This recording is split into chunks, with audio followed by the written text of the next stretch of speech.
Later, talking to some of the social media influencers, talking about what's trending in the world of entertainment.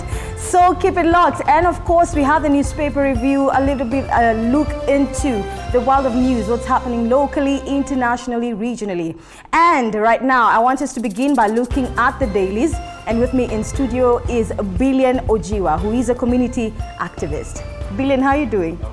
Looking fresh today? Thank you, yeah. How are you feeling? How was traffic along the way? No, there was no traffic at all. I usually in the mornings, especially the westland sides, there are a lot of traffic, but today they were just smooth, yeah. It took me less than 15 minutes to get here. Smooth sailing. Yeah. And how is social distancing taking you? I'm trying. Where I come from, my community, it's a big struggle because we are so used to being a community, so we are used to being together. So yeah, we're trying to push it and also to help our community members to understand what it means to be to keep social distance. And the fact that you are a community activist, Billion, what have you been doing to help communities in terms of creating awareness and whatnot?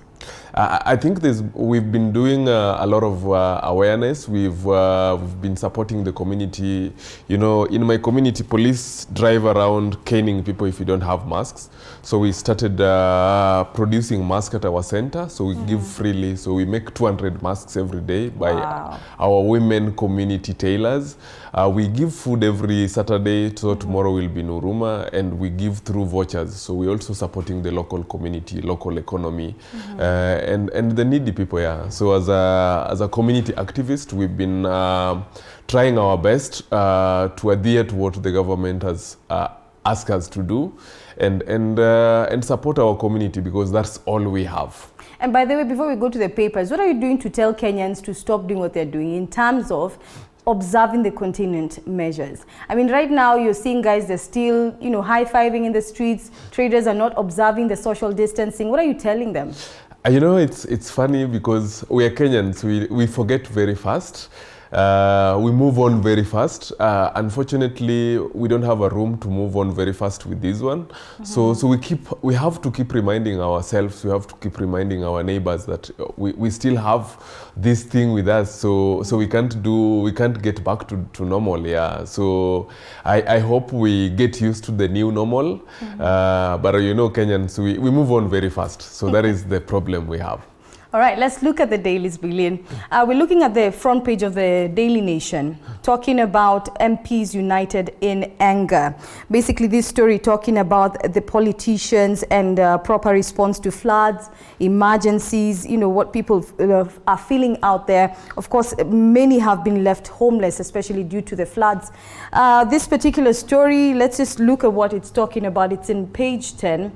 And I think floods right now, it's a really big story, Billion, and people just feeling the government's preparedness is always wanting. What do you feel about the government's preparedness as far as floods is concerned? I think over the times we've been looking at floods alone. Now the government has been caught flat-foot. We have the floods, we have the COVID-19, so they don't know which one to prioritize, and that's why those communities are complaining. And I think it's people will be judged, especially the leaders, with the interventions that they're taking now.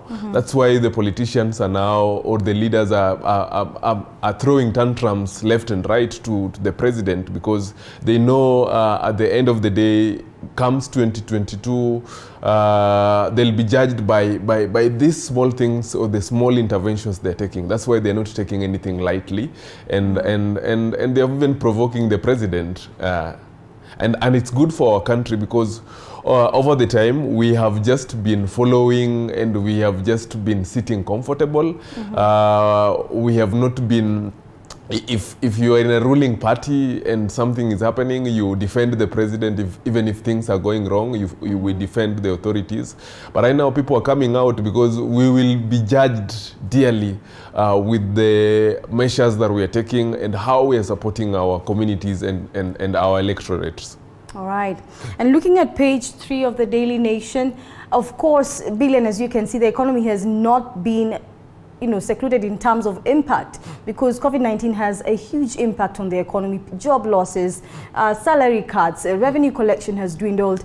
And this story in page 3, economy is hit hard as jobs are lost and entire sectors take a nosedive. This story talking about it was once a vibrant economy projected to grow by at least 6%. That's the Kenyan economy. The country was marking the final steps in joining the League of Oil Producers. The heavy infrastructure spending was starting to yield the first dividends. However, this is not the case. Yeah, it's unfortunate, but we are, it's not just a Kenyan thing. So we should just worry about being alive. We should worry about making sure that our people are safe. Economy can be built, but life, we can start again, but lives, when we lose a life, we'll never recover that life again. So I know so many people have lost job. In Mathare, people used to go and work in Isili. Now the Isili is closed. We are casual laborers. We work in mjengos. Most of those places are closed now, so people are not working. So I think the government needs to work swiftly and give us a proper plan of how working backwards. These are the time that we need to take with this COVID-19, because it will get to a point where we'll have to live with it. But if we don't have a proper plan that people are sure that within 2 months or 3 months we'll get back to normal, then there'll always be uncertainty, which is not good for our country and even now for our economy. So it's hard. It's hitting us hard. Nobody was prepared for it. The government was not prepared for it. People did not save for it. So, but now, since it's here with us, we have to see a way of living with it. All right.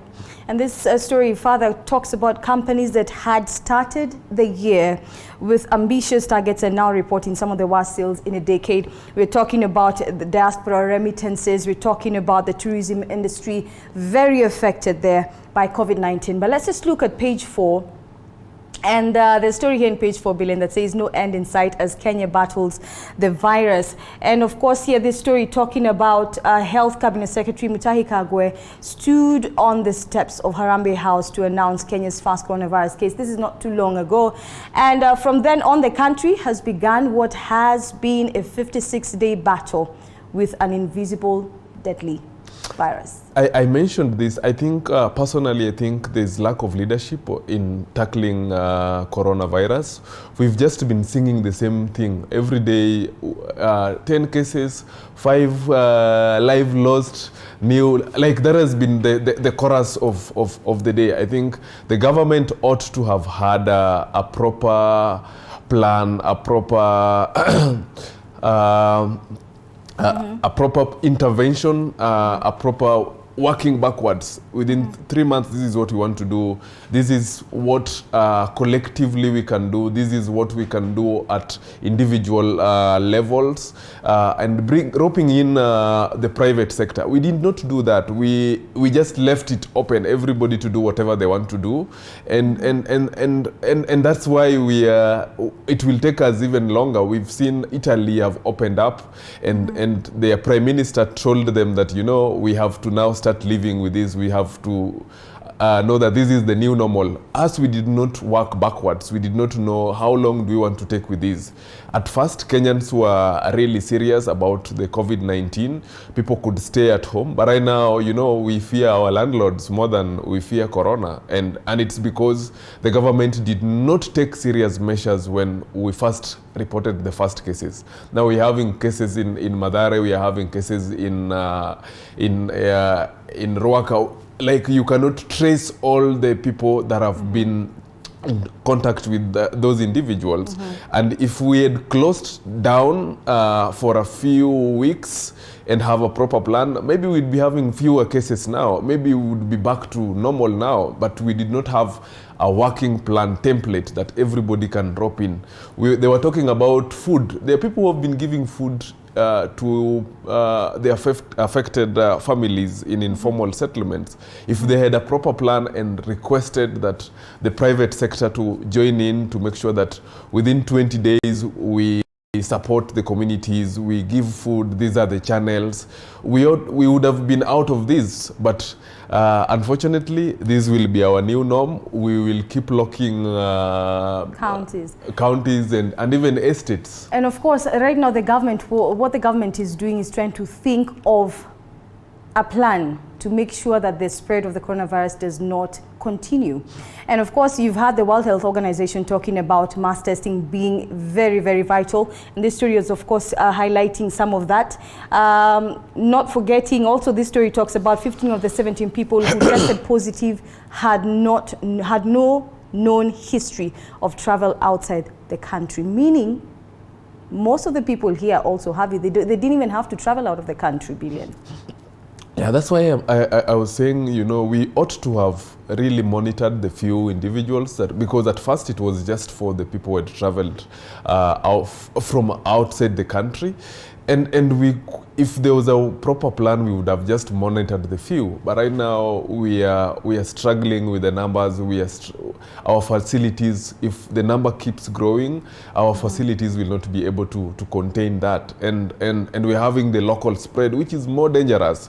But if we had just put our effort into quarantining the few that were coming in, you know, the government gave a blanket direction that, you know, when you come in, please quarantine yourself. I have friends who could not do that for 3 days. Even myself, I cannot do that for 5 days.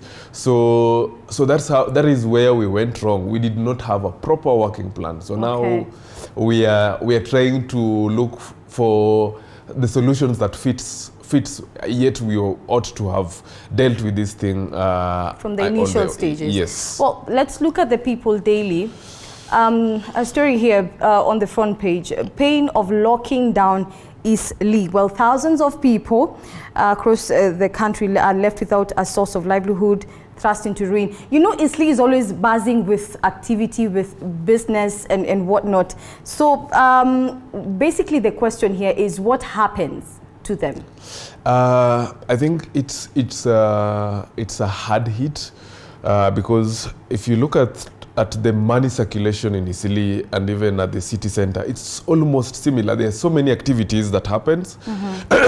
So many shops in town depends on Eastleigh. So many livelihoods from Eastlands depends on Eastleigh. There are so many people from even up country places that have not been locked that depends entirely in Eastleigh. So it's going to hit us hard, and I hope for the best. We ought to have taken serious measures after reporting the first cases in Eastleigh. You know, many people that are in Eastleigh, you know, there was less information. We've been taking the COVID-19, the social distancing not seriously. Now we are blocking the place. We ought to have monitored that at the early stages. Yeah. So I don't know how long it's going to take us to get through it, but it's going to eat our economy seriously, and not just an economy. It's the people who depend on going to sleep every day, working as in those shops, and also even selling stuff as hawkers around. Yeah. And another story here on page 2 of the People Daily. Fresh twist in Senate drama as ODM de-whips Olekina. Well, the drama surrounding Senate committee elections went a notch high yesterday. Indeed, after ODM de-whipped Narok Senator Ledama Olekina, and this 4 days after he was picked ahead of a powerful House team. This is too soon, do you think? Yeah, I think it's too soon, but I also saw Olekina do just something. I think in politics you have to be very strategic. You have to, unfortunately, serve your masters, because you're not there just because of you. He used a vehicle to get to that place, and which the vehicle is ODM, and he ought to have had a good relationship with the team, because he needs support from them. I don't know if it's the right time to politic I know we retrieve back to our community setups. I don't know how the Ma community is going to take it, but yeah, it's going to be a big drama as thing unfolds. All right, and another story here, page 4, still on the People Daily. Employees prefer University of Nairobi above peers in ranking. Employees in the country basically ranking University of Nairobi as a top preferred university, while Mount Kenya University, MKU, has been listed as the preferred private university by an academic study. Your thoughts about this? I know many people have gone to University of Nairobi. You'll always find someone who you know who has gone there. It's very difficult not to find someone. Yeah, I think that's why, and being that there's some strictness in at the University of Nairobi, and you are almost certain that the certificates or the degrees from the universities, University of Nairobi is a genuine certificate, unlike other universities that you are able to go through the back door and get your certificate. There was some story back then where a certain leader was able to complete her degree within a year. So how do you trust a university who gives leaders degrees within a year? So those are some of the things that. And Mount Kenya University also said to be the preferred private university. Yeah, I think they're putting in place enough measures, and they're also. That's why, and they're also disciplined. I thought Strathmore would be on top, but yeah. Why Strathmore?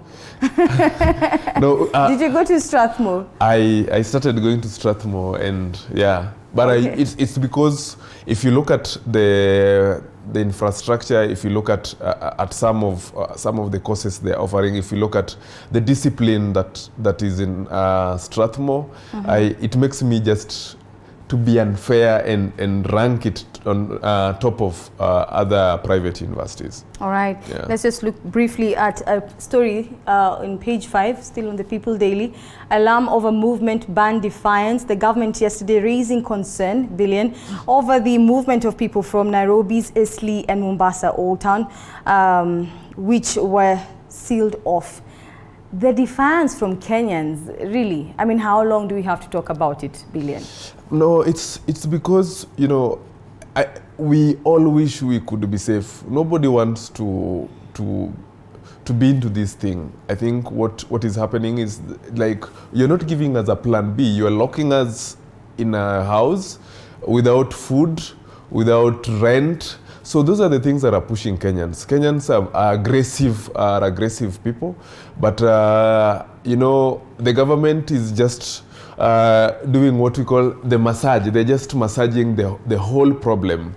So people have to hustle. People have families that that depend on their daily hustles. So if you lock up and lock down an area, please put more other interventions. How are people who depend on daily incomes, eating, surviving with their families? But if we don't look into those, then people will keep jumping and even paying the police and even coming up with fake IDs to look like they're essential service providers because they want to survive.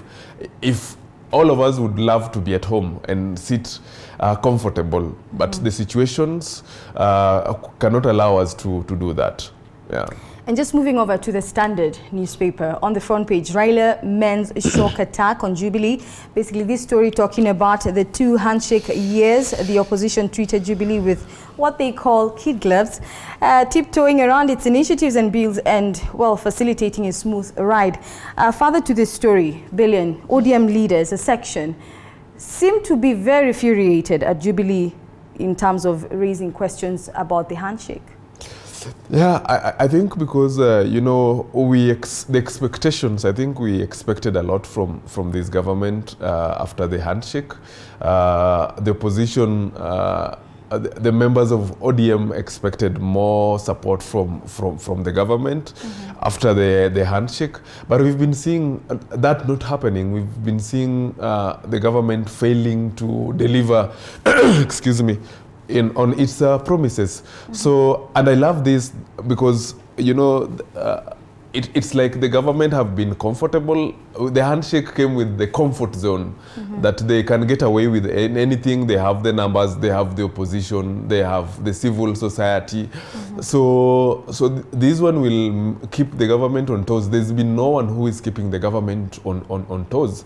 And we've always been towing the line and following what our godfathers are doing, and having independent minds that are questioning things that are not happening right is good for our country. If we sit on a comfort zone, then we'll never go an extra mile. We'll always just be going on the circle. Yes. And this story is talking about, you know, a section of the ODM leaders, as you've mentioned, questioning the Jubilee government on its handling of national matters, and of course just looking at reminding them that they are still the opposition. However, there's been the question of whether we have an opposition.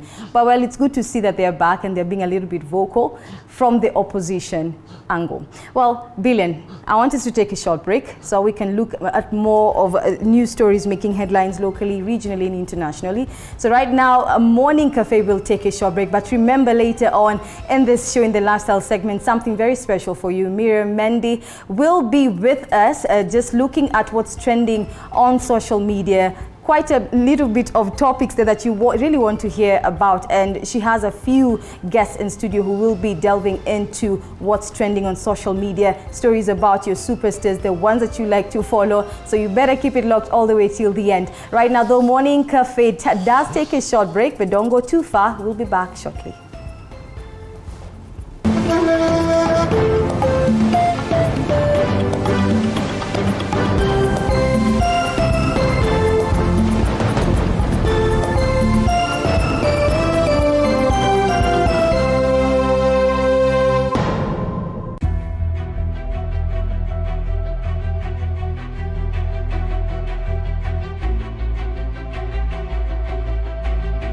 Since late last year, the coronavirus COVID-19 has emerged as a serious healthcare threat. This is an infection that has gone global and no one has been spared. The government, through the Ministry of Health, has put in measures to keep Kenyans safe against COVID-19, which is currently rampant around the world, with new confirmed infections and death cases daily. Such sanitization and screening of visitors at this border post and across every entry point in the country is very vital in preventing the spread of the disease in the country. I'm very happy about the screenings that are going on in Tanzania and Kenya. I think it's very proactive that you're thinking about stopping it at the border so that it does not spread. It is scary that a single cough here can lead to an outbreak of epic proportions. In order to prevent that, the government has instituted measures to keep Kenyans safe. The facility has all the equipments you need, from handling a basic patient up to ICU setting. However, you also have a role to play in preventing spread of infections. Citizen responsibility is the key to the success of this initiative and these measures. Let's all do what we have to do individually. And this is how we are going to defeat this disease. It's just our general hygiene, okay? And that now means at workplaces, we should ensure that our work surfaces are clean. Always ensure that nimefanya proper sanitation ya mikono. Every time na board matatu, lazima ni sanitize mikono. We have faced many severe challenges as a nation, and we have always found a way to rise above them. COVID-19 is no different, and we will overcome the pandemic. Stop coronavirus. Follow all directives from the Ministry of Health. Wash your hands properly.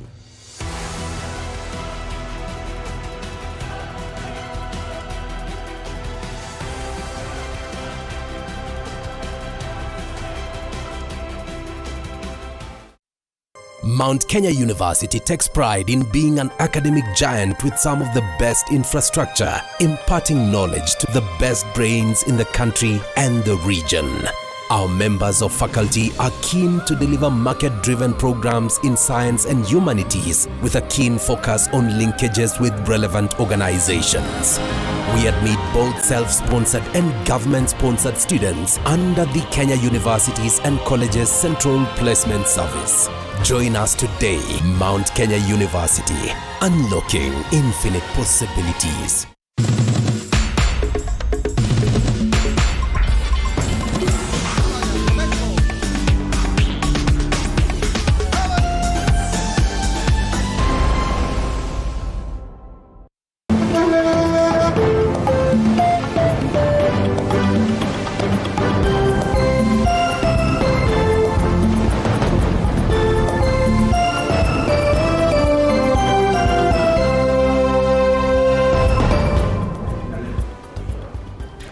Welcome back. If you just joined us, this is the Morning Cafe. Remember, you can engage us through our social media platforms. That is TV47KE on Instagram, Twitter, and Facebook. Let's take a look at stories making headlines. The government has implored residents of Eastleigh and Old Town Mombasa to cooperate in the fight against COVID-19.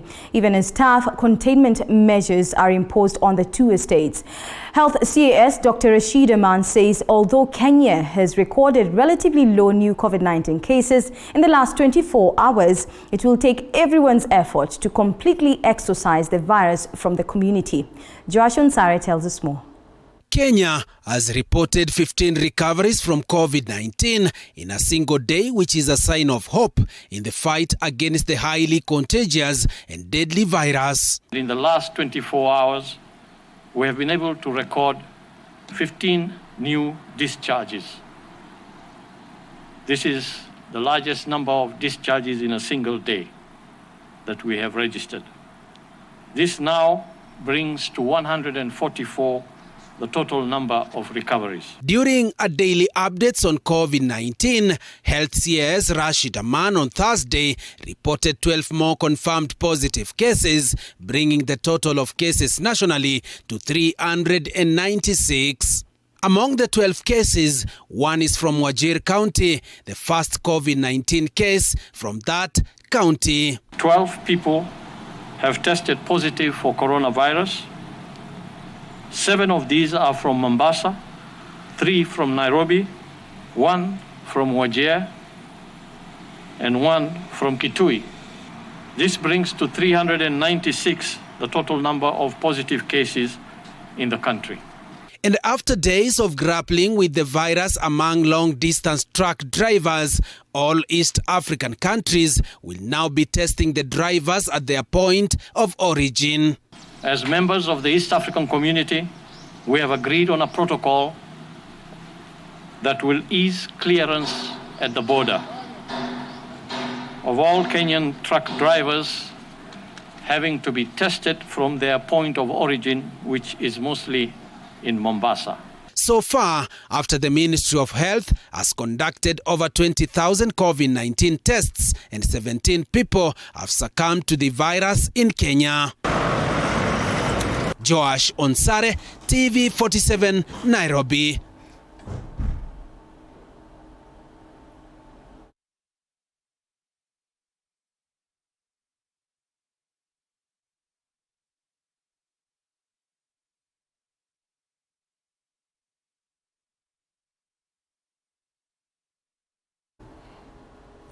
Well, Mount Kenya University has the highest number of continuing students who are employed among all private universities in Kenya. A study by CPS Research International has shown Mount Kenya University also tops private universities in highest number of graduates employed per year. Andrin Kilemi reports. Yes. Do I do like this? At least 2,300 graduates from Mount Kenya University are employed every year. This, according to a report by CPS Research International. We looked at various variables, putting all those 3 players together. What do you think employers think when they say you are not having the skills they need? They are looking at the cost on their part for job training. In other words, employers are hesitant to hire you because then it will be a cost to them to train you on the job. MKU topped the list of private universities with 16.5%, distantly followed by USIU with 6%. Strathmore University came third with 5.8%, African Nazarene University taking the fourth position with 4.9%, while KCA came fifth with 4.4%. Of the employers agree that work experience of at least 1 month or so is a crucial asset for new graduates. They also think skills are important, that is at 74%. They also talk about people volunteering. 65% of employers think students will be much better if they volunteer, which is not something grounded in this country. This country, we train people, give them certificates, and immediately they want a job. Among the top 5 overall public universities with most continuing students employed, University of Nairobi was ranked first with 26.8%. Kenyatta University came second with 21.3%. Moi University took the third place with 18.1%. Jomo Kenyatta and Maseno universities took the fourth and fifth positions respectively. The University of Nairobi has a lion's share of the students in this country. Mount Kenya the same, which has many students. So it will be expected just naturally, that they will have more of those who are employed. The study was conducted between November 2019 and January 2020. The research utilized a deliberate participatory approach, face-to-face interviews, validation, and analyzing of data collected. Andrin Kilemi for TV47.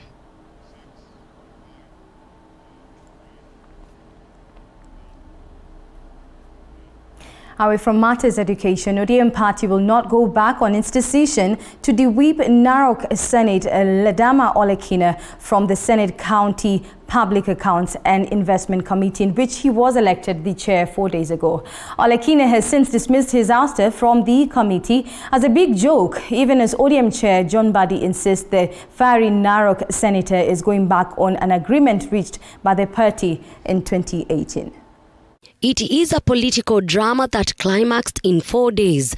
On Monday this week, Narok Senator Ledama Olekina vied for the chairmanship of County Public Accounts and Investment Committee in the Senate, and he was elected. But it emerged that he was not the party's favorite for the post. Instead, the party preferred Kisii Senator Professor Ngari, who garnered 4 votes against Olekina, who garnered 5 votes. On the same Monday, Senate Minority Leader James Orengo wrote to Speaker of the Senate seeking to withdraw ODM's membership from the County Public Accounts and Investments Committee until amicable solution was reached. However, Senator Olekina was not keen on reaching agreement. Instead, he started chairing the committee as a duly elected leader of the committee. Come Wednesday, Senate Minority Leader James Orengo, through this letter addressed to the Speaker of Senate, communicated the removal of Ledama Olekina from membership of the committee that Kina claims through his tweet he chaired at least twice. When I spoke to ODM chairperson John Badi over the phone on Thursday, he said the decision to de-whip Olekina was reached after it became apparent he was not ready to honor an agreement reached by ODM party in 2018. Badi says the party had agreed once Homa Bay Senator Moses Kajwang's tenure as a chairman of the committee come to an end, his Kisii counterpart, Sam Ngari, would replace him. A decision Badi says was informed by Professor Ngari's loyalty to the party. Is the ODM party perpetrating an illegality in removing Olekina from the committee? I spoke to Migori Senator Ochilo Ayako, who is also a member of the County Public Accounts and Investment Committee, and he opines that the party reserves the right to de-whip Olekina from the committee. Opinion that we should step down and allow one of our own that we agreed to be the chair. When the election came, contrary to that agreement, one of us presented himself in competition to the person who had been sponsored by the party. Orders of the Senate, Standing Order number 190, and it's very specific that the party at any given time can withdraw the membership of an individual senator from that committee. And once that happens, I think one ceases to occupy the position that they were appointed to. That is, unfortunately, the situation in which Senator Olekina finds himself in. And but it's a very difficult position. You never win against the party because just like any individual sport. It is now a matter of wait and see how the standoff will pan out.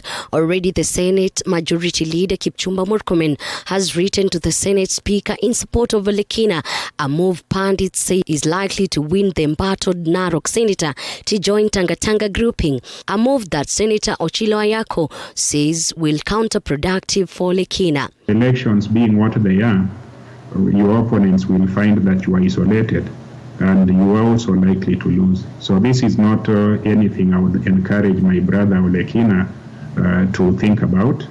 I would want to encourage him as a young man, as a new politician, to understand that his opponents out there are waiting for him to be isolated. And ODM being popular in Narok County, the way it has always been, is going to have, if he decides to opt out of ODM, a ready replacement for him who will take advantage of the infrastructure that ODM has set. Olekina might have fallen from the favor of the people in top of the echelons of ODM party during the Narok BBI rally in February this year, in which he was fiercely criticized for his hardline stance on the matters land. Elizabeth Mutuku, TV47 Nairobi. Thank you for that report, Liz Mutuku. Well, Wajir County has reported 2 more COVID-19 cases, bringing the total number of infections in the county to 9. All the 9 COVID-19 patients in Wajir County had a recent travel from Mogadishu, Somalia. The county is staring at a possible lockdown like it happened with Mandera County that has 8 COVID-19 cases.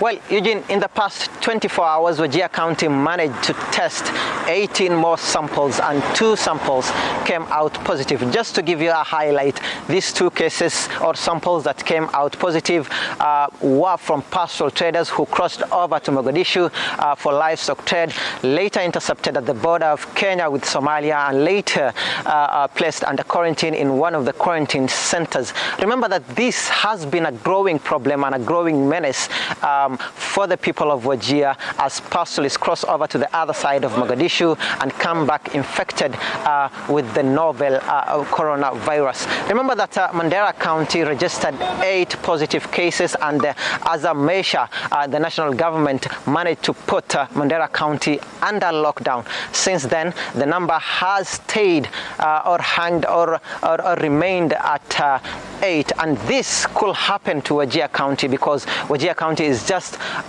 one more case ahead of Mandera County. We are also told that more pastoralists are crossing over from Mogadishu coming into the county. We are also informed that 4 pastoralists were intercepted at the border of Wajir with Mandera and quarantined in one of the quarantine centers in Tarbaj division. The greatest worry right now is that the number of cases, the number of infections in Wajir is increasing, and more people are registered in the quarantine centers in Wajir County, yet the county government has less testing kits to carry out those tests. Eugene.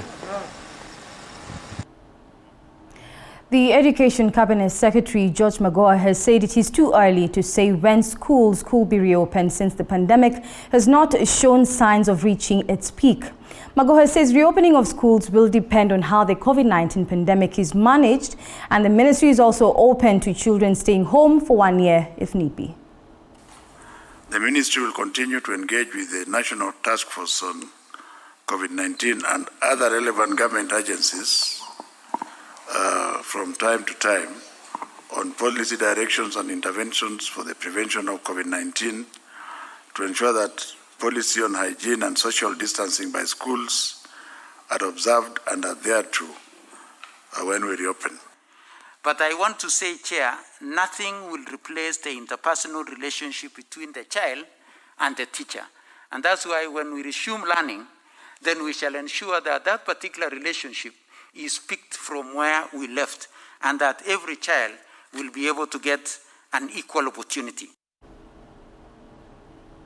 That very story brings us to a short break. Remember, today we have a lot lined up for you, and indeed, just stay tuned and you can engage us through our social media platforms. That is TV47KE on Instagram, Twitter, and Facebook. Tell us also where you're writing from, and of course, in case you have a comment for us, you can also shoot that comment through. Right now, Morning Cafe does take a short break, but don't go too far. We'll be back shortly.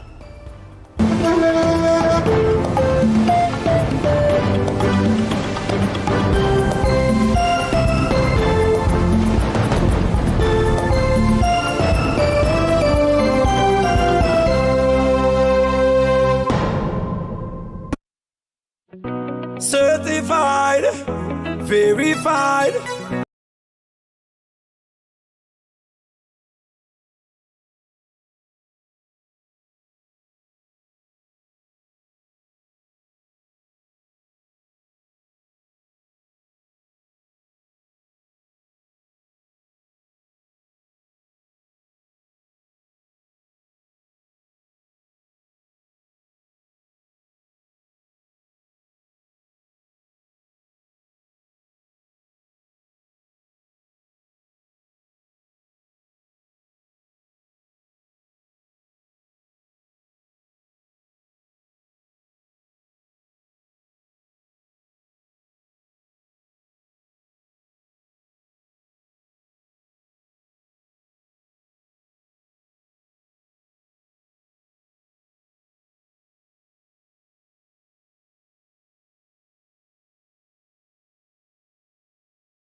Welcome back. If you just joined us, this is the Morning Cafe. My name is Leah Ngari. This is the moment where we get to look at day's stories, making headlines, look at them in depth a little bit, and just understand what is happening in the region, internationally, and of course locally. And with me in studio is Billion Ojiwa, who is a community activist. Of course, we were to be joined by another guest, but the guest has gotten a short emergency. And we'll be now doing this with you, Billion. But Billion, just to begin looking at the situation of COVID-19 spread in the country, looking at the fact that 5 COVID-19 patients disappeared with families in Old Town.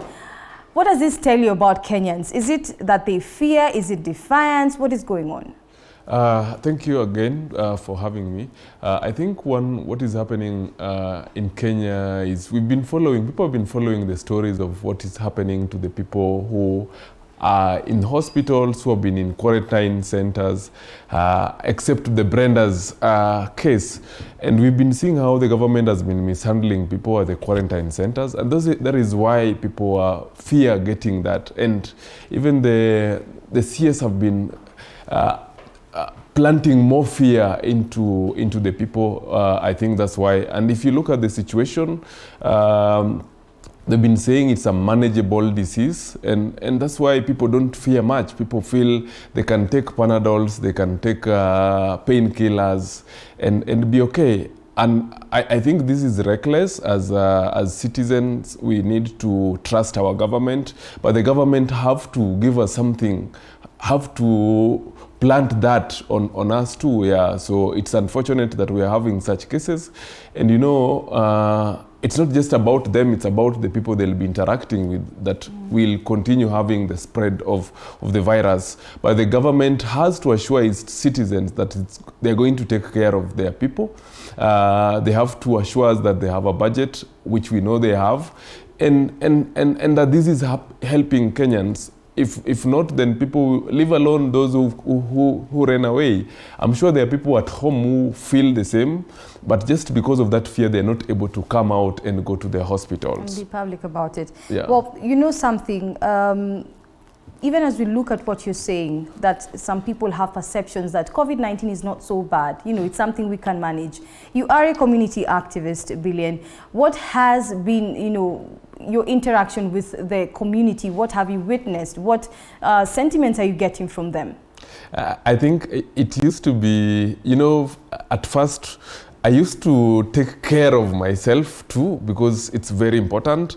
And sometimes even before the government asked guys to start wearing masks, I would go to the office, I would go to the community with the mask. Even when we are doing stuff, we have gloves. But I would get reckless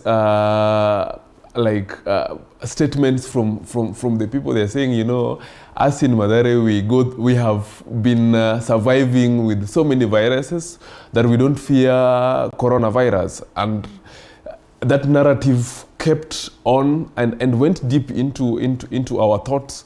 And you could get people saying, coronavirus are for weak people, as what the things we are eating and how we are surviving. We can't have the virus. Until we heard the government saying that there's one case in Mathare. And it's unfortunate because apart from what we see on TV, the CS talking, sharing what is happening around, there are no other interventions of even engaging community health volunteers to help the government to sensitize the people. We've just been following the stories on social media or on mainstream media, which is unfortunate. The majority of Kenyans don't understand. The majority of Kenyans have different narratives. Majority of Kenyans have people who have been misleading them. So it's quite disappointing. And Billion, even we'll discuss the whole issue of misleading information and what it's doing, not just to Kenya, but also Africa.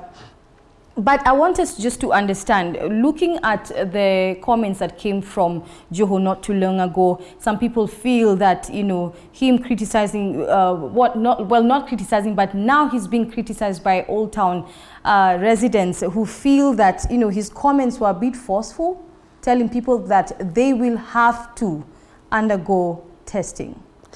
Yeah, you know, we are... Maybe that's the reason for the defiance. Yes, I think we are selling more fear than just telling people, you know, we are doing this for you. We should not make it look like they're doing it for the government. It should be personal initiatives. People should be demanding from the government that we want to be tested. We want to feel, to see if we're okay. But you know, I said the narrative that has been going around, how the government have been handling people in quarantine centers, what the people are going through, and even how the testing is done is what is discouraging many people to go through it. And being that once you've been tested, when you are found positive or when you are suspected to be having the virus, then you have to go through a certain things. You have to stay on the quarantine centers. You have to, like, those are the things that are making Kenyans to be worried. Generally, we follow what is happening and then we make decisions from there. I think Joho should know and learn that that cannot work. Selling fear to the people is not good enough. We need to get to their level and get to understand why they are doing what they are doing, why they are acting so, and then reassure them that we are doing this for the best interest of them, not that not forcing them as leaders. All right. And you've mentioned quite a number of issues there. Misinformation on social media. People are going by what they see on social media. So like you're saying, then there is need for more sensitization, awareness creation in the communities. Still on that matter, just touching on the fact that we need to have more creation of awareness. The task of introducing a vaccine for the coronavirus is indeed facing an uphill task, especially in Africa, and the struggle is indeed becoming more evident because of online misinformation. So when people think about, you know, Western medical research, there's a level of mistrust. Yeah, I hope we get the vaccine soon. I think that is the only assured solution to COVID-19. We will struggle with COVID-19 for the longest if we don't get a vaccine. And I'm happy. I have been following updates on the countries that are engaged in trying to find get the solution. And Africa has not been left behind. We saw what is happening in Madagascar. We are seeing what is happening in Senegal, which is quite encouraging. And I think we need to start trusting ourselves. We need to start trusting our personnel. We need to start trusting our researchers. And I hope that the medicine comes from Africa. It will be great. But you know, even with that, we don't really trust what happens in Africa. I'm sure if we'll have a vaccine from Africa and from a European country, people will trust more a vaccine from a European country. It's our normal nature that we believe that solutions come from the West than just locally. And you know, Africa currently has recorded over 48,000 cases of COVID-19. And as you mentioned there's a level of mistrust and what's happening. There's the case where we're talking about developing a vaccine. And what we're seeing with information that we're getting online, what is happening across the African region, is that people feel perhaps this vaccine is a plot to kill black people. Yeah, they've been so much misinformation. There is so much misinformation. I saw there's a video that was also trending online about Bill Gates.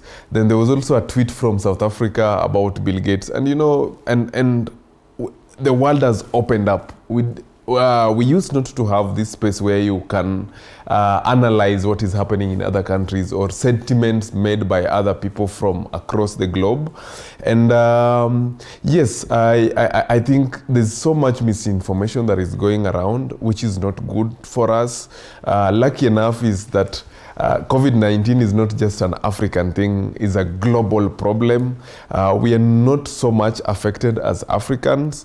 And, you know, at the earlier stages, there was a narrative that, you know, black people cannot get COVID-19. Until we reported cases, then we started saying, you know, it can only come from, it's only an imported virus, so locally it cannot spread, until we started having these.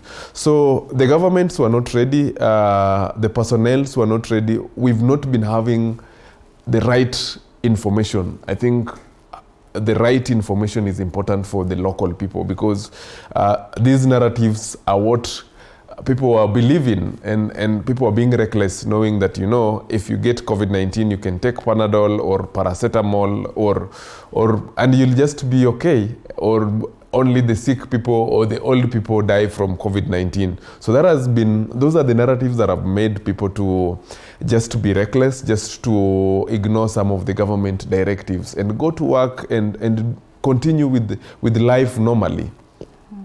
Well, we're seeing also lenders here, a story on lenders. They feel that the impact of COVID-19 on the Kenyan economy will be severe. As far as this, we have seen the International Monetary Fund, which has recently approved 79.3 billion shillings. That's a loan to Kenya to help control the fight against COVID-19. What do you think about what the lenders feel about the Kenyan economy? Will it be that severe? I think because we have been lending more of late, we look at there are countries who mobilize the local resources to be able to, on the first stages, to just try and manage the situation locally. But we have been doing a lot of lending, which I think is worrying the international communities, the international lenders. But also locally, you know, we are also struggling. We are questioning a lot of the money that we are getting. How are they being used? Accountability, you know, and people are so informed now, and we know, we get the details of what is happening. So we believe it doesn't, we hope it doesn't really eat us, but we hope that the government really takes care of use this to take care of the people.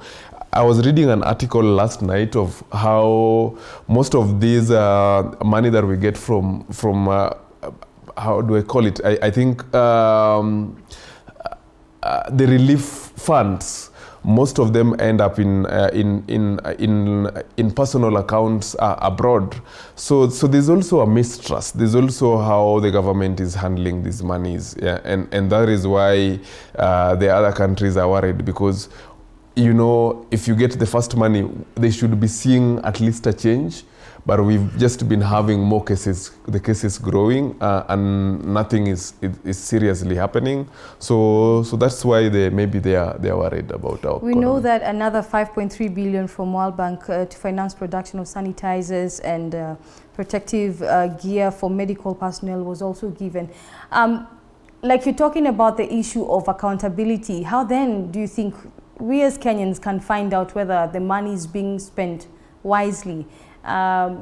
What do you think about this billion? Because of course money is coming in, but the cases are increasing. The other day we were seeing health workers, you know, threatening to go on strike because they feel that their allowances are low. What are your thoughts about this billion? Keeping the government accountable to know that these funds are not being channeled into other activities other than the COVID-19 fight. Yeah, I think, you know, the government have been trying to give out measures and not supporting those measures, even if we have the monies. You know, at the first when they said we should have, all of us should have protective gears, at least have the face masks. The government has not produced any or supported the communities to produce any of these masks. That's why we are questioning how they are spending the money. And I looked at the breakdown, though the CS said it's not true what is circulating, but you see some of them are misplaced priorities, misplaced spendings.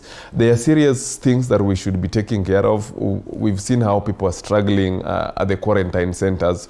We've seen many people cannot afford to even buy masks, and we cannot produce and provide these to our people. So our priorities are upside down, and that's why we keep questioning the spending, how the government is spending our money, and that's why we've been pushing the government to be accountable to us, because we, at the end of the day, we will be paying for these loans that they're getting from the international community. So as taxpayers, we believe, or we think that, the government needs to be transparent and accountable, because at the end of the day, all of us will pay for these.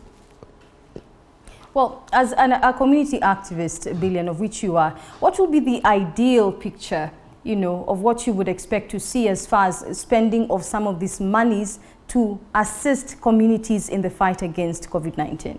I think for me, one would be, when they said we need to have protective gears, I think they should be, you should have more mapped out communities that need more support, need sanitizers, need hand washing stations, needs face masks, and provide to those people. But they've not been able to do that. In my community in Mathare, people are wearing funny things as face masks because they have to look like they're wearing something. So the government has been have not been in touch with what is happening on the ground. I hope they can do much. I hope they can, in my community, Mathare, which have over 500,000 people, they can have centers where, when we have mild cases, we can still have people being tested or going to those centers. I think we need also to have to roll a mass testing in our communities, and making sure that such vulnerable communities are also taken care of. I want us to look at Northeastern. Northeastern leaders feel that the Cabinet Secretary for Education, Magoha, is not being entirely honest about the situation in Northeastern as far as education and learning being students or pupils going on with learning. The feeling comes in the wake of floods, where we've also heard of families and their children moving to some of the public schools for safety. What are your thoughts about this, Billion? I think, the COVID-19 has given us a platform to really see the real situations in our country, the real gaps that we've been having, and nobody have been talking about it.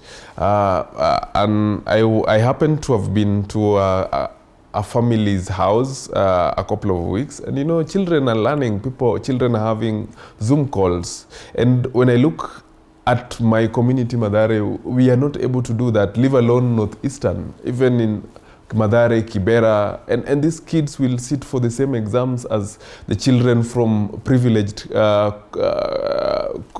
households. Mm-hmm. So I urge the government to put up measures. Even the radios, there are programs that are supposed to be educative to support our families, but there are areas that they don't even have the TVs. They're like Northeastern, they don't have the radios. So I don't know how we will handle this, but the government needs to be sincere and needs to protect and support counties like Northeastern and come up with emergency interventions to help those counties. Billion, what will be your ideal, picture of what you'd expect to see in a place like Northeastern if then we're using online platforms? Access to internet becomes an issue.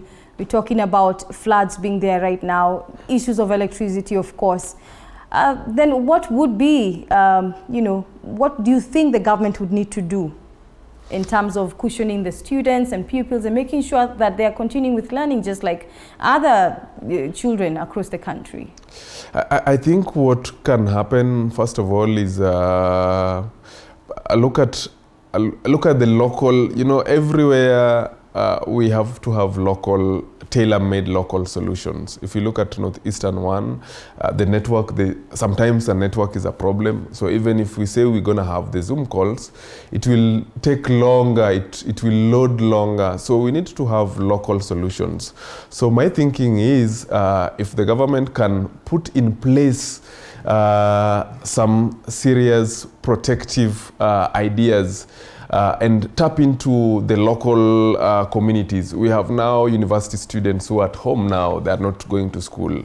How do we make good use of those university students? How do we have cohorts, small working groups, but working in a well-structured way? I'm sure we can have 5-10 students in a place and tap into the university students who are around to be able to take them through what Babu Owino has been doing online. So they don't need to be in a classroom, but we can do this in turns and making sure that the students are learning. You know, there are no even community libraries where kids can go and borrow books and do private learning studies at home. So if we had serious community libraries, then we can encourage students to borrow books and study privately at home. So these, I think, some of the measures that we need to put in place. How do we tap into the local solutions, the local resources? The university students are home now. There are some local teachers who are at home now. How do we put just small working groups and make sure that they're also safe, they sanitize, they wash hands, but the study still continues. We can have open spaces learning where people follow all the government regulations, but still have 1 or 2 hours of revisions, of studying, because if it doesn't happen, then we will have in the near future where the students are not able to perform well in the examinations, not able to get the opportunities that privileged students are getting. Then instead of building Northeastern, we'll keep just pushing it down. Okay. Well, in looking at how to exorcise the COVID-19 ghost, and in this case, some people have tried to paint a picture of what would be the ideal situation where we are saying we've actually won the fight against COVID-19. As a community activist who has worked with numerous people in various communities, Billion, what will be that picture you can paint for us that will speak into winning the fight against COVID-19? I don't see, I think we're doing what we can as different organized groups, trying to supplement what the government is doing too. The picture, I think, the only hope that I think will help us will be getting the vaccine where people can walk into the hospitals and get the vaccination. But if not, then we need to do what Italy has done, try to put in place a few measures and live with it. Yeah, so that is how I think because there are countries that manage to handle the situation when now they've seen that it will take them longer. They've just developed measures that can help them just to live with the virus as we hope for a vaccine or something. All right. And even when you look at Germany and the successes they've had in terms of trying to contain the COVID-19 spread, what do you think we can learn from their systems? Germany, I've been reading and following the stories in Germany, and one of the things that they did, they were able, even before the virus got to Germany, they were able to try and engage their medical personnel. They started producing their own testing kits early enough. Mm-hmm. So by the time they were reporting cases, they could be able to do mass testing, which has helped them a lot in trying to make sure that it's not spread, widely spread. So those are things that we can learn from Germany. Is we try to do mass testing. We try to have put aside some resources to support local businesses too, because local businesses are suffering, but there are countries that are taking care of their local businesses. So people, there's some kind of confidence, because people are worrying about what will happen next year, what will happen in the next 3 months, in the next 5 months. So if the government have in place a proper plan on how we will support the local government, the mama mbogas are now using their small money to pay the rent, because the government cannot even pay water for us, cannot even waive the electricity bills for us. So I think the hangover after coronavirus would be serious, but there are countries who are making plans of how to handle the coronavirus now, and even the coronavirus hangover period, which will also be crucial. So my hope is that the government can learn from countries that have reported many cases, and try to not copy paste, but to localize some of the ideas and solutions they're seeing working in those countries. Like you mentioned, create tailor-made solutions, because like each county has its own challenges, and it's unique in its own nature. Yes. Well, I will ask you a question as we come to a close, Villian. When was the last time you shook someone's hand? I can't remember. But I'm always tempted, Are you know. I can't remember the last time I did that, but there's that feeling. Now we are used to this, but there's that temptation of doing that, and I think it's because we forget so quickly, and we are generally a very loving people. We love to shake hands. We love to feel that. But you want to tell me you've not done it by mistake? No, I have not. But At I've seen people still shaking hands. I've seen people bringing their hands to try and shake your hands. Yeah, we move on very fast, and I'm sure very soon people will start shaking hands. So do you think we will ever come back to the point of shaking hands again? Not just in Kenya, but even globally? I think in Kenya we will have it soon. As soon as we hear that there's a vaccine, as soon as we feel that, it's like malaria or it's like typhoid, people will get back to normal. Kenyans, we move on very fast. So hopefully soon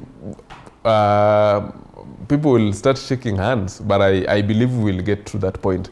I saw a case I think in Italy or Spain, where there are some players after testing and mass testing of the players, and finding out that all of them were negative. There's a player that shook hand with forced their teammates to shake hands, and they've been penalized for that. Wow. So it's interesting to see that picture, even after testing. But don't you think the culture of greeting someone has drastically changed, and it might remain the same? That there will not be the normal way of greeting, and guys will always be like, hey, labda kona corona, unajua sijui. Yeah, it's... Kenyans are just fearless. To some degree, I also usually feel we as Kenyans, there's a way even if we go through a crisis, you'll realize we almost appear fearless. Yes, we do. And like I said, we move on very fast. On the first stages, even in supermarkets, people would not get close to you. Over the weekend, I went to a restaurant. I saw buddies sitting together and they're not wearing masks. So we move on very fast. We say to hell. We are a community, because we are raised as a community. We are so used to being together. We are so used to hanging out, doing things together, and trusting each other. So yeah. Sawa. I know for me, I must testify, just like you, there are moments I've found someone and I almost forget, oh my God, I need to just, not shake your hand, but find a better way of saying hi. But thank you so much, Villian, for making time. I appreciate your time. May you continue doing the great work you're doing in the community as a community activist. Of course, it's not easy, but it takes brave people to go into the communities knowing that there's an actual pandemic. So thank you for making time. Thank you for having me. Well, this has been the discussion on various issues that pertain local, international and regional news. Of course, just a cocktail of different stories. And coming right up after this interesting video that's just about to play, I want to remind you then that Mendi Mariam will be coming up with a cocktail of stories and discussions with a very interesting panel. By the way, they are talking about different things that are happening on social media. If I can just touch on something, just a teaser, she's going to be talking about Bahati. Now, if you've been trending, if you've been following the trends on social media, you might know a little bit of what Bahati has been doing. But let me not say everything, just a teaser. So don't go too far. Morning Cafe will be back shortly with Mendi, Mariam and Hatim.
another blogger who is coming in, but he's a bit late, but he's going to be joining us shortly. So today we are talking about trolling. Sheila, how are you doing, first of all? I'm fine, thank you. Yes. Yeah. Tell us a bit about yourself. So I'm Sheila Kimani. I am a social media influencer and also a blogger. That's what I do. And also I studied international relations though. Yes. Yeah. Yeah, so today we are speaking about Twitter and trolling. Yes. I know you're familiar with those things because you're on Twitter. Yes, very familiar with the trollings on Twitter and the beefs and all. Yes. Yeah, I've actually gone through that. So that was last year. Yes. Yeah. So we're talking about, for today we are trying to focus on Bahati and Diana because over the weeks they are trending so much. I think it's either Diana, is it Bahati? I don't know who is who. Because we had, earlier in the week we had Bahati with the TikTok video where he dressed as Diana and there was all these vibes. Is he turning to Diana or what's up with that? Yeah, so yeah, that's what do you think about that? I think they're just seeking clout. And what Kenyans are doing are actually giving them that attention that they're seeking. Yes. That's all that posing with clothes of a woman and the social media thing by Bahati. He's seeking clout. And what Kenyans are doing, they're just giving the attention that he's seeking. Yes. I think he feels like he doesn't have it and he's trying to remain relevant as he can. Yes. Yeah. So do you think that is about numbers? Is it about numbers or is it real? Like when I take your phone, I see you guys do screenshots where there is Bahati, MJ is like, right now, I wish we had Boroyeng here on set with us because he's supposed to come in. There is this beef that he has with MJ. Yeah. So I see you guys doing these screenshots where you're screenshotting the arguments and all those things. Is that real? It's real. I mean, the arguments are always real. Some of them are not, but some are actually real. Yesterday one was a bit tense for sure, and it was a bit tensed, and also it was tense, and it was a bit. It was in. I mean, MJ started pulling brands into it, and I was just worried. I know they were arguing with the Madola guy. Yes. Yeah, so I'm waiting for him so that he can tell us if it was real or it was just some clout chasing. Because he needs to clarify, because normally what I see on Twitter and social media platforms, it's that when somebody is trolled or trolling somebody else, the numbers, you have like 600 followers. Yeah. Kidogo, 10 minutes, they sharp under. What is that about? A good example is when Mulamua was getting trolled the other day. I think I was just checking the numbers from 75,000. Right now, if you check his numbers, he's at 115K. Yes. Yeah. So I think also numbers increase because you get to be more popular and people get to see your account now. Yeah. Yeah. Yeah, so what do you think about, there's MJ. MJ is on Twitter, she's an influencer. Yeah. Then there is Boroyeng, who is joining us. I hope he makes it here because I really need him to clarify that. Okay. Yeah, so what do you think about Diana and Bahati? Why is it that they're trolled so much, especially Diana? If maybe in your own opinion, what do you think about Diana and why is it that she's focused on too much? And then, yeah, what do you think about that? I think maybe she has bad blood with very many people who are on social media because she has a past that people keep digging and digging and digging. And actually recently people started bringing pictures of her with her previous boyfriend. Actually, I saw that and I'm like, okay, this is insulting. Yeah, it's insulting. It was like, you do not owe anyone an apology for her being an ex with someone. That was her life. Right now she's with Bahati, she has 2 kids with him. So I feel like we should just focus on now. As much as people say she's not good with people, she's not a people's person, that's her life. Let her live how she wants to live it. But I was also checking her profile. I was just checking, trolling her maybe. I was checking her profile and I felt like she's warm. She looks very like a really warm person because despite the fact that she has to, she's dealing with a lot. She has 2 kids, right? Yeah. Then she has a kid from a baby mama. Yes, and there's the other kid whom Bahati took care of. Adopted. Yeah, like adopted. Yeah. So I feel like she's, I don't know whether I'm defending her. What do you think? you're not defending her. It's what it is. It's Yes. it's the fact. It's facts. Yeah. Yeah, so apart from Bahati and Diana, I wanted us to talk about Ezekiel Mutua. There's Ezekiel Mutua. Yes. Yeah. I'm a bit touchy. Niko touchy kidogo na hii topic because I feel like our gengetone artists, they're a bit being I don't know, wako tu hapo and then they have to be told, yeah, do this, hii lyrics yako sijui si poa. Sheila, acha kwanza tu niulize swali.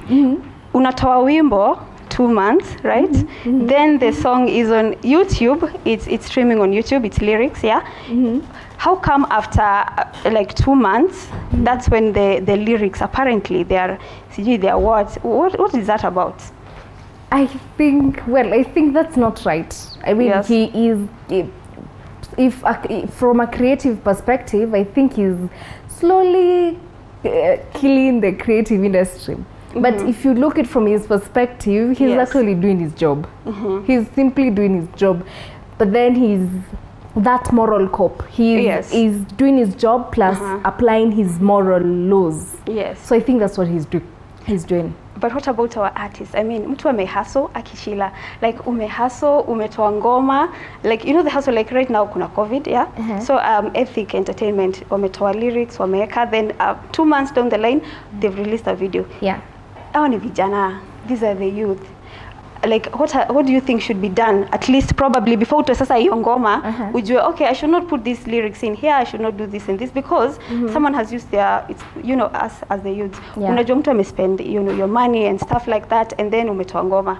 What do you think should be done about that? What I think should be done, if Ezekiel has banned one of your songs, if he banned your song, let's say 1 month ago, yes, you should learn as an artist from moving forward. You should learn what should be in your lyrics and what shouldn't be in your lyrics. Yes. Otherwise, you'll be banned a month ago, and 4 or 5 months from now, again you release a song, it's banned. There's no point. So if you see this can't work because songs are getting banned by KFCB.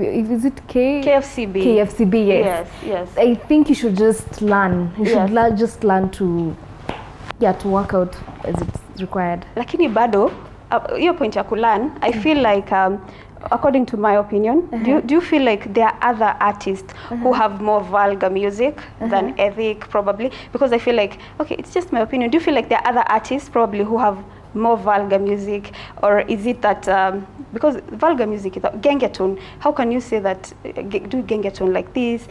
Can it be clean? Can gengetone be? That's the question I keep asking. Is it possible for gengetone to be clean, really? Is it possible for gengetone to be clean? Yes. I mean, I at times listen to gengetone and I think people like Sailor, the group, I don't think, well, they have vulgar music. Yes. But I think that's just how it is. Yes. I don't think if they change, they will now start singing like or rapping like akina Calligraph or Nyashinsky, and it's a whole genre. Alafu pia na feeling ni kama, well, you can tune in to your preference of music. Yeah. Because you don't have to, if you don't want to listen to gengetone, probably you can tune into something that you probably want to listen to. What's your opinion on that? Is it that there's no way that you can like say, okay, you're 10, you can't listen to this gengetone hit. Awezi sikiza daktari, awezi sikiza soko. Is there a way that can happen? Like you just listen to your preference. Yeah, ama is it that ni venye tu he's trying to, you know, say it's out there. Wezi you can't like put a, you know, the kids are out there wanasikiza hizi mangoma. Yes. What do you think? I think iko YouTube. So if anything is on YouTube or in the internet, the kids will definitely come around it, and maybe it will be played on TV stations. Yes. And I think that is what he's trying to curb. He's not trying to get these people to stop releasing music. I think he's just trying to make sure the kids are getting the right kind of lyrics from this music. Yes. Yes. But I think if you you should listen to what you prefer to listen. If you don't listen to Gangeton, just don't listen to it. Listen to something else. Yeah, because siku hizi pia naona, I feel like internet is so out there, like huwezi ambia mse, yo, you can't listen to this at this time, because they still find these things. Plus there's international content. What do you think, if we ban our own, what about out there? You still get it out there. Are we killing our numbers? Are we demoralizing maybe our artists? What do you think? Yeah, we might be demoralizing our artists, and I think when Ezekiel Mutua started off as the CEO of KFCB, I think he banned. There's an international song he banned, and everyone was like, "Why are you banning this song?" Because even when you check it on YouTube, or even if there are some types of music, when you check them on YouTube, it says it's not available in your country, or this song is banned in your country or something. So I think, yeah, it reminds me of Diamond. Sijui, it was this alifanya collabo na, was it AY? There's this song AY Diamond, was it there's this song alifanya na AY. It was banned in Tanzania, but it's playing in Kenya. It's playing in Kenya. So what are we doing? What are we trying to stop? Because I feel, well, it's very itakuwa out there. As long as it's on the internet, yes, it's accessible to anyone and everyone. Yes. Yeah. So apart from Evo, I wanted us to talk about quarantine radio. I'm sure umeona quarantine radio. Yes. What do you do at night? Ile time unafaa kwenda ku club, manze, it's Friday. It's Friday. You're supposed to go clubbing. What do you do on Friday nights? On Friday nights when Corona didn't happen. Yes. Before Corona, on Friday nights, I used to either I'm staying home or I'm going maybe to an event or something. Yeah. Because I'm a fan of quarantine radio, but there's Dela, kuna DJ John Falme, kuna International Tory, all those guys, and then there's Verasidika. Oh gosh. Yeah, so what do you think about the difference? Is there a difference between how we do it and how they do it internationally? Internationally, I think they do it, I wouldn't say more professionally. I think they just do their best. Yeah. Everyone tries to do their best, and we can't compare them. A good example, there's a very big difference between Christian Dela's quarantine Club COVID, yes, and Verasidika's I don't know what. It's called Sin City. Inaitwa Sin City. Before tuendelee, kuna Sin City, and then there's this thing that Verasidika is doing with the green, you know, green what? There's a green thing he uses on his going on live. Yeah, so there's that thing that anatumianga. So I don't know, what do you think about how they do it? Because I feel like how we do it, it's different. Plus I feel like we kind of copied the international live streams. Then we're trying to remake it into our own. You know, they say there's no idea that is new. Yeah. So I don't blame Xtian for doing that, because he gave a chance to the ladies who cannot be on Tory Lane's live. They just so I think that's what he did. Yes. And he's doing a great job at it, by the way. Yeah. But I saw recently that he was banned. Yeah. Yes. I just don't know why. Yeah, I saw that yesterday actually. This is the second time because around a month ago, Club COVID, he was actually told to go see the DCI because the content is too vulgar. Why are we so? What's the thing with vulgarness? Because ukiangalia internationally, they have the same content, but Instagram ainda guidelines. Do you think kuna guidelines? No, I don't think it. I think it does. You remember Tory? You kept being locked out by Instagram. Yeah, but sometimes people say, I don't know, guidelines, something like that. Yeah, but I also feel like us as Kenyans, we are a bit, because if you watch international and then you watch ours, there's a very big difference in terms of, can I say quality? Quality, is it too much? Nisema quality ama? I think so, quality. But then Tory, like someone like Tory, he does it. He does his live during the day. Yes. Their time now, but it's at night on our end. So you when you look at the quality, it's all there's good lighting. There's all that. Xtian tries. What about content? I'm talking about content because as we have these ladies who are coming in, blah blah blah. I don't want to talk it. It's in the morning. I know. I don't want to explore much further, but I know you know what I mean. In terms of content, there's quality and then there's content. What do you think? Because I feel like internationally the content is can I say quality, standard? Standard, up to standard. let me just say, we are Kenyans, and that's how we do our things. Wow. Yeah. We like, it's just the quality of the video being showcased. Most times unapata ya mtu maybe ikona, it's not working, maybe their internet is not okay, ama their phone camera haiko sawa, hana mtu wa kumshikia vizuri or something. Another thing, kwa nini ukiona hizi international stuff, sijui ni data yao iko high ama sisi tuko down, sijui what is that? I think ni internet connection, kwa sababu kuna wenye wanakuanga na internet connection poa na kuna wenye hawana. So man, there's a big difference, There's a big difference. Plus lazima tukumbuke we are still a third world country. World country. We are trying to get there. But Dela is doing a great job. We have to give him up for that. Then I also kuna bado, you see when you're on quarantine radio ama uko club COVID, DJ Joe Mfalme has done it. Then there's Dela amefanya, whereby there's a number where you send your money, your cash. You've seen that? I've seen that. And for Joe or for Xtian? Yes. For Xtian, I think people literally send money, and lots of money. Because people have been getting money. The other day he sent someone 115,000 Kenya shillings. Actually, he screenshots that so that we are able to see. For accountability purposes. For Joe, I think we enjoy his music. And So we've been joined by somebody else who was supposed to be on set. Hi, how are you? Hello, I'm Mambo. fine. Poa sana. Unaendeleaje? Aki, wow, we've waited for you. Thank you. Because tunangoja you clarify about, you have beef on Twitter. Tulianza na hiyo topic, but sasa juu umefika. Sasa to show what's happening on Twitter. Kwanza tuambie who are you, Dollar? Your Twitter handle probably? It's Madola. It's Madola? Yeah. Karibu sana. Thank you. We've been waiting for you to come in. So tulianza na Sheila, tulikuwa tunaongea about your beef. Yes. But she couldn't clarify the beef. Yes. But now you're here. Yes. So I want you to tell us about your beef. You have beef with MJ. Yes. I checked, hata usidanganye. So maybe unaweza tuambia about it. So actually I uploaded a picture. Yes. So I wanted a girls challenge.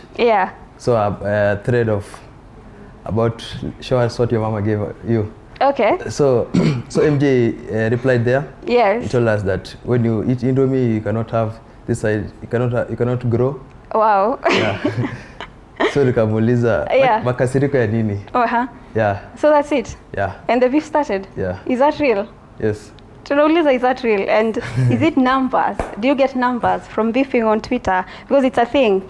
Bahati ana trend hivyo, like every day, 2 days, another trend. Tell us about that. I don't know if you get numbers actually. So it's upon you. It's upon you? So what's next after the beef? Imeisha ama bado haijaisha? Imeisha. Isha? So it's not there anymore? Yes. Okay. Karibu, thanks for joining us. So that was what tulikuwa nataka tuambie about that. Alafu bado tulikuwa Quarantine Radio. I'm sure you've seen Quarantine Radio. Yes. Dela, kuna Dela and all those people. So we were talking about numbers and the way you have to send money, unatuma do kwa hizo lines that are there. What do you think about that? First of all, Dela has done a great job. Yes. In industry of Kenyan. What's trending on Kenya? Yes. So secondly, Quarantine Radio has helped a lot of people. You can see this. I seen Dela posted that there's a girl who said that she got money. Yes. And then that money has helped her move from. She has relocated from one place to another. And that's a positive impact. Yes. So I think it's also positive. But what's the difference? Kuna Tori, I'm sure umeona Tori. Yes. The Quarantine Radio. Alafu sasa kuna Club COVID. Alafu sasa Vera Sidika akakuja na zake. Sin City. Umeona Sin City? Sin City niliona. What do you think about it? Ilikuwa makasiriko kidogo. Let me be honest. So Sin City, Vera Sidika went live on Instagram. In the next, he was like, my phone is hanging. I cannot connect. Yes. And at first, the numbers were around 20k views. And then when he was telling us, I'll be live. Almost an hour, I'll be live. And that's how people stopped watching his show. what happened, but I saw that there were like a lot of people watching the first time. Was it the first time, Sheila? Yeah, the first time. The first time. Yeah. Alafu sijui zika drop. And then it became a thing. Like Vera Sidika goes there, alafu the numbers are high, so many viewers. What happened? Her connections. I'm just, first of all, I just felt bad. Of all people, Vera who had unstable internet connection, Mara her phone can't connect or something. So it was sad. We expected a little bit more from her. But she kept saying, oh, stop sending me messages, requests.